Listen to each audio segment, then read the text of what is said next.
Fukushima adalah sebuah prefecture di Jepang yang terkenal karena bencana nuklir pada 2011, tetapi mengubah dirinya saat ini menjadi pengembang energi terbarukan. Salah satu proyek signifikannya adalah Fukushima Hydrogen Energy Research Field atau kita kenal dengan FH2R. Ini adalah fasilitas produksi hidrogen terbesar di dunia saat ini yang menggunakan energi terbarukan.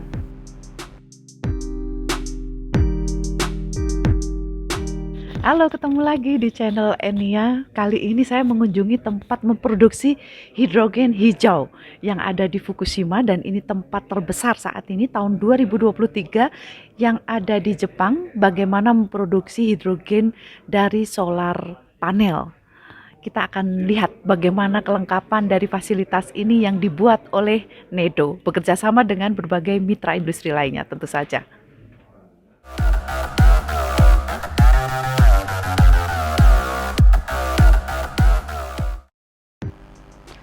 FH2R yang berlokasi di Fukushima ini didirikan dengan langkah untuk mendiversifikasi energi dan pemulihan setelah bencana nuklir. Proyek ini dimulai 2018 dan diresmikan oleh Shinzo Abe pada 2020 dan saat ini telah menggabungkan teknologi surya yang berkapasitas tadinya 10 MW sekarang menjadi 20 MW yang terpasang di sekitar lokasi produksi. Dari kapasitas 20 MW solar cell tersebut dimanfaatkan intermittensinya untuk dialirkan ke elektrolisa dengan kapasitas 10 MW electrolyzer dan mampu menghasilkan 1.200 hingga 2.000 normal meter kubik hidrogen per jam. Dan FH2R ini merupakan kolaborasi antara NEDO, Toshiba Energy System dan Solution Corporation, Tohoku Electric Power, Iwatani Corporation, serta Asahi Kasei. Keunikan dari fasilitas ini adalah bagaimana manajemen sistem yang dioptimalkan untuk memproduksi hidrogen mengkombinasikan dengan power grid tanpa menggunakan baterai. Upaya ini mencerminkan komitmen Jepang untuk mengurangi ketergantungan pada energi nuklir dan menjelajahi sumber energi yang bersih dan ramah lingkungan. Dengan memanfaatkan energi terbarukan serta energi hidrogen, Fukushima tidak hanya menjadi simbol pemulihan bencana tetapi juga menunjukkan arah menuju masa depan energi berkelanjutan. Yang masih menjadi challenge dalam green hydrogen kali ini adalah masalah efisiensi energi. Dalam proses elektrolisa untuk menghasilkan air menggunakan tenaga surya, efisiensi energi bisa menurun hingga 70-80%.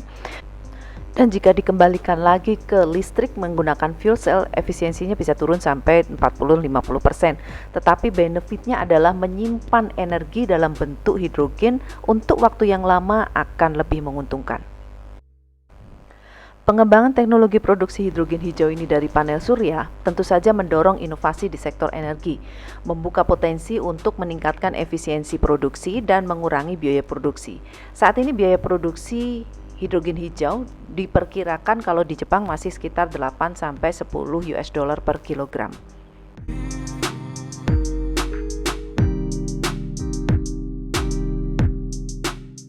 Oke, kita akan lihat proses pembuatan green hydrogen ya.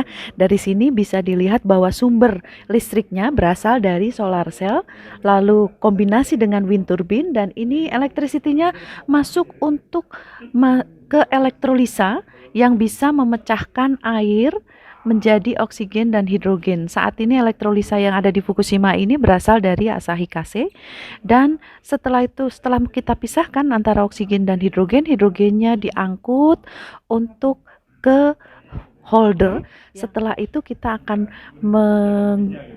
mengkompres hidrogen gas itu dari normal pressure menjadi 200 bar dengan sekali step kenaikan hidrogen, dan kemudian hidrogennya digunakan dan dikirim ke tempat-tempat yang membutuhkan. Kita akan lihat bagaimana efisiensi dari pembuatan green hydrogen ini tentu saja sangat berguna ya ke depan untuk menurunkan emisi CO2.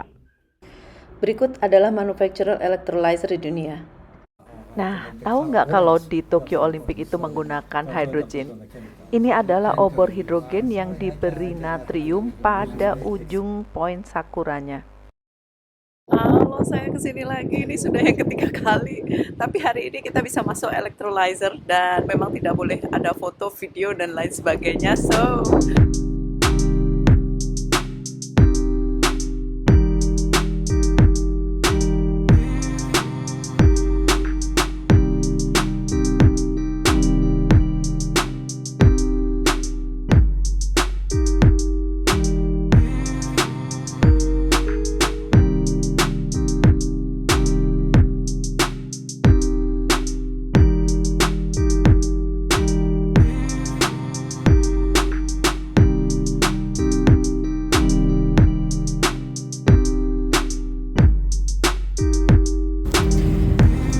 ini tube buffer yang tekanannya 8 bar dan dari sini naik ke 200 bar yang ada di sebelah sana ada tube trailer lagi seperti biasa.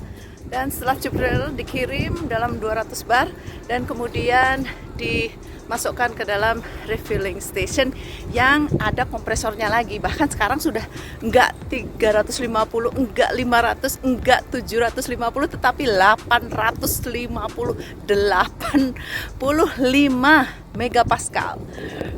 Oke, kita lihat selanjutnya. Oh ya, dan di sana adalah solar photovoltaic dan memang masih ada backup grid, tetapi jarang digunakan karena untuk sebagai backup saja. Ini dia fasilitasnya. Tadi masuk ke electrolyzer, nggak bisa foto-foto ya, tetapi yang kita lihat hanya alkaline electrolyzer sebesar 10 megawatt dan luasan dari ruangannya sekitar 40 kali 40 meter.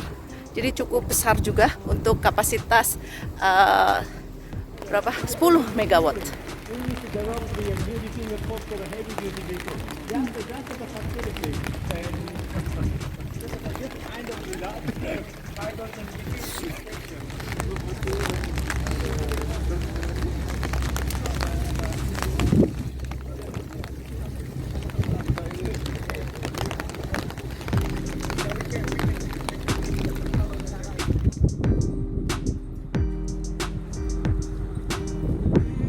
Nah, kita sudah tahu bagaimana cara memproduksi hidrogen hijau. Tadi ada banyak penjelasan tentang elektrolisa, bagaimana memproduksi hidrogen dan oksigen. Lalu kalau di Jepang kan oksigennya dibuang ya saat ini karena itu terlalu murah katanya.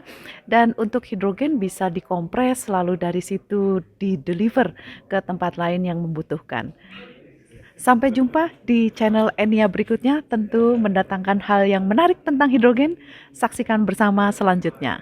Terima kasih. Bye.